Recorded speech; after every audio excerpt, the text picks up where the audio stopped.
ప్రస్తుతం మనతో పాటు తాడూరి శ్రీనివాస్ గారు ఉన్నారు. శ్రీనివాస్ గారు, అంటే మీరు ఎన్నో ఎలక్షన్స్ లో చూశారు, ఎన్నో ముఖ్యమంత్రులు అండ్ స్పోక్ పర్సన్ గా కూడా మీరు చేసిన అనుభవం కావచ్చు. ఈ రోజు జనాల దగ్గరికి వెళ్తే మరి బీఆర్ఎస్ కాంగ్రెస్ అన్నట్టు పోటీ నడుస్తుంది అన్నట్టు క్రియేటివిటీ చేశారండి. సో భారతీయ జనతా పార్టీ మరి పోటీలో లేదనుకోవచ్చా, ఏమనుకోవాలి సార్? ఈడ ఏం జరుగుతుంది? పోలీసుకు మాకు ఘర్షణ. పోలీస్ అంటే ఎవరు? రేవంత్ రెడ్డి ప్రేరేపిస్తూ వస్తున్నారు. ఎన్నికల కమిషన్ ఇప్పుడు ఉందా లేదా వాళ్ళు తేల్చుకోవాలి. ఇప్పుడు రెండోది మీరు చూస్తుండండి, కేటీఆర్ సంకల సల్మాన్ పెట్టుకొని రమ్మను, అజరుద్దీన్ని అండగా పెట్టుకొని రేవంత్ రెడ్డిని రమ్మను. బీజేపీ ఈడ ప్రజల పక్షాన వస్తుంది. ఎవరు గెలుస్తారో రేపు తేలిపోతుంది కదా.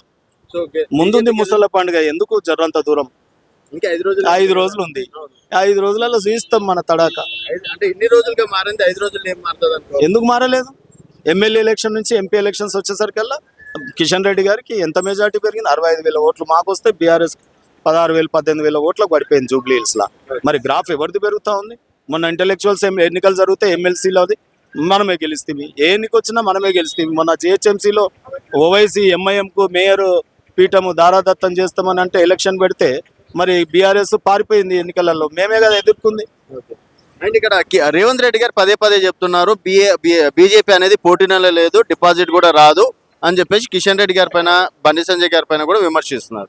రాజు, ఇప్పుడు పోటీలో లేకపోతే నిన్న వచ్చి ముస్లింల ఓట్లు 1,18,000 ఉన్నాయి, మేము అజారుద్దీన్కి మంత్రి పదవి ఇచ్చినాం, ఆయనను పక్కకు పెట్టుకొని వచ్చుడు, హిందీలో మాట్లాడు, టోపీ పెట్టుకున్నాడు, ఇవన్నీ వేషాలు ఎందుకు వేస్తున్నాడు? ఎందుకు మేము ముస్లిమ్స్ మా ఇజ్జత్ అని ఎందుకు మాట్లాడుతుండు? శ్మశాన్ ఘాట్ నేను మాట ఇస్తే తప్ప, నేను శ్మశాన్ ఘాట్ని వచ్చే జనవరి న్యూ ఇయర్ లోపలనే శ్మశాన్ ఘాట్ కడతాడట. అంటే న్యూ ఇయర్ వేడుకలు శ్మశాన్ ఘాట్లో జరుపుకుంటాడు ఆయన. ఇది కూడా ముస్లిం శ్మశాన్ ఘాట్లో. హిందువుల దేవుళ్ళనేమో గులగొడతాడు, పెద్దమ్మ తల్లిని గులగొడతాడు, ఈడ బోరబండలో శ్రీరామునికి కమాన్ కడితే గులగొడతాడు, శివాజీ విగ్రహం పెడతామంటే పెట్టనీయాడు. మరి ఇవన్నీ రేవంత్ రెడ్డి మళ్ళీ నేను శివాజీ నాకు ఇష్టము అని మాట్లాడతాడు. ఈ కుప్పిగంతులు ఎందుకు? నేరుగా పోటీకి రా. ఇవాళ నువ్వు 1,00,000 ఓట్ల మీద నువ్వు కన్నేస్తే ఇవాళ 3 లక్షల హిందువులు కూడా నీ మీద కన్నేసిరు. ఇవాళ అదే తేల్చబోతున్నారు. ఇక్కడ జనాలు చెప్తున్నారా? జనాలు కాదు, ఇప్పుడు వస్తున్న జనాలు కాకపోతే ఇక్కడ వేరే వాళ్ళు వస్తారా? మీరు చూడండి ఇప్పుడు జనాలు ఎట్లా వస్తున్నారు, తండోపతండాలుగా. మరి ఎక్కడ చూసినా కూడా మేము బీఆర్ఎస్ కేసము కాంగ్రెస్ కేసము అని చెప్పేసి అంటున్నారు, కానీ బీజేపీ అనేది చాలా తక్కువగా ఉంది. అది బయట ప్రచారమా లేకపోతే? సికింద్రాబాద్ కింగ్స్వేలో ఆయన చదువుకున్నది మరి ఏవి కాలేజా ఎక్కడో నాకు తెలియదు, కానీ అక్కడ పోయి జిబ్లీ తీసేటోళ్ళు ఉంటారు చెవులల్లో. ఆ క్లాక్ టవర్ పోయి చెవుల జిబ్లీ తీయించుకొని వచ్చి ఇక్కడ ప్రజలు ఏం చెప్తారో ఈయనమని. ఇక కేటీఆర్ అయితే అమెరికాకు పోయి తీసుకొస్తాడు. ఆయన నిన్న చూసినాక హైటెక్ సోకులు జూబ్లీల్స్కి వచ్చి బోరబండకు వచ్చి ఇలా బండవారిన బతుకుల మధ్యన అమెరికా యొక్క విజువల్స్ వేసుకొని సోకు చేసి వచ్చిన ఆయన భాష మాట్లాడిపోతే ఓట్లు పడతాయా? ఇవాళ రేవంత్ రెడ్డి కూడా వచ్చి ఆయన మీటింగ్ పెట్టుకొని రంగుల కళ చూపించిపోయిండు, కానీ బతుకులు మారలే కదా. ఇలా కిషన్ రెడ్డి గారు ఇంటింటికి డోరు గడప గడపకు పోయి వాళ్ళందరినీ కూడా మందలిచ్చి భరోసా ఇచ్చి వెళ్తా ఉన్నారు. మరి ఆయన రేవంత్ రెడ్డి ఇచ్చిన హామీ ఒకటన, వీళ్ళ హామీ న్యూ ఇయర్ లోపు శ్మశాన్ ఘాట్ కడతా అంటున్నావు. మరి మిగతా హామీలు పెన్షన్ ఇవ్వకుండా, స్కూటీలు ఇవ్వకుండా, విద్యార్థుల స్కాలర్షిప్లు ఇవ్వకుండా, ఇవాళ అనేక పథకాలను అమలు పరచకుండా వీళ్ళని శ్మశాన్ ఘాట్కు పంపుతావా? భారతీయ జనతా పార్టీ ఏ అభివృద్ధి మంత్రులతో భారతీయ జనతా పార్టీ మేము అదే చెప్తా ఉన్నాం. ఇవాళ దేశం కానీ ఈ రాష్ట్రం కానీ జూబ్లీ హిల్స్ ఎన్నిక నాంది పలకపోతా ఉంది. రేపు ఇవాళ పదే మోడీ ఏం చేయలేదు, మన కిషన్ రెడ్డి గారు ఏమన్నా చేస్తే బాగుండని అంటున్నారు కదా. మరి ఊకే మీరు మా వైపు చూసే బదులు ప్రజలే మా వైపు చూస్తున్నారు. ఇప్పుడు రేవంత్ రెడ్డి, కేటీఆర్, బీజేపీ గది చేస్తలేదు, లేకపోతే కిషన్ రెడ్డి ఇది చేస్తలేదు. కిషన్ రెడ్డి ఎంపీ అయ్యా, కేంద్ర మంత్రి, మోడీ గారు ప్రధానమంత్రి. వాళ్ళు రైల్వేలు కడతారు, నేషనల్ హైవేలు కడతారు. రాజ్యాంగం చదువుకోండి మీరు.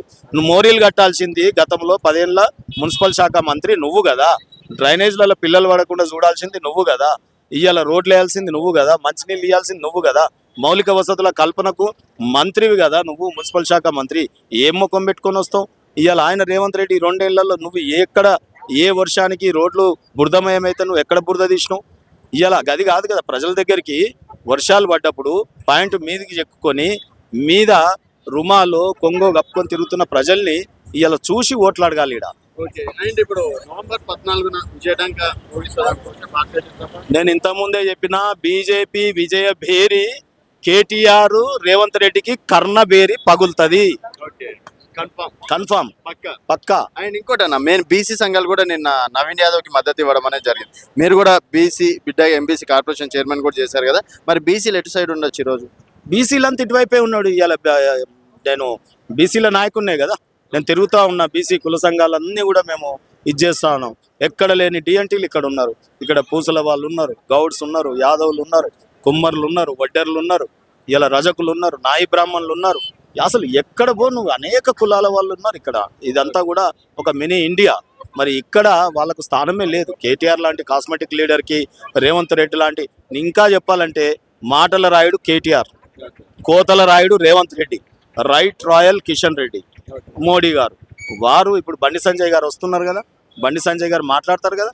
ఈ బండి సంజయ్ గారు మాట్లాడిన తర్వాత ఇంకా ఏమన్నా వాళ్ళ చెవులలో మందం పొరలు ఉంటే అవి తెగిపోతాయి. ఆయన ఎందుకు పర్మిషన్ ఇవ్వట్లేదు? వాళ్ళ రూల్స్ వాళ్ళకి పర్మిషన్ ఇచ్చి బండి సంజయ్ గారితో ఎందుకు ఆపుతున్నారు? పోలీసు వాళ్ళు రేవంత్ రెడ్డి నడిపిస్తున్నాడు. ఎలక్షన్ కమిషన్ కాదు, అది వాళ్ళు చూసుకోవాలి. ఎలక్షన్ కమిషన్ అధికారులు పట్టించుకోవాలి.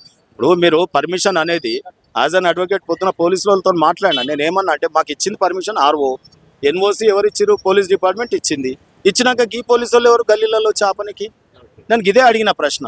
మీరు పోతే ఆర్ఓని అడగండి, ఇక్కడ పర్మిషన్ ఇచ్చిరా లేదా, ఎన్ఓసి ఇచ్చిన పోలీస్ అధికారులను అడగండి. మీరు ఇక్కడ ఏదో ఎవరో ఇన్ఫ్లుయెన్స్ చేసి ఇక్కడ మంత్రులు గల్లీకో ఇద్దరు మంత్రులు పెట్టుకొని ఆ మంత్రి ఫోన్ చేయగానే వస్తే ఇవాళ పోలీసు ఇటువంటి ప్రజలలో మన్నన కోల్పోతారు కదా. ఓకే, మరి ఇప్పుడు బ్యాక్ స్టెప్ వేస్తున్నారు.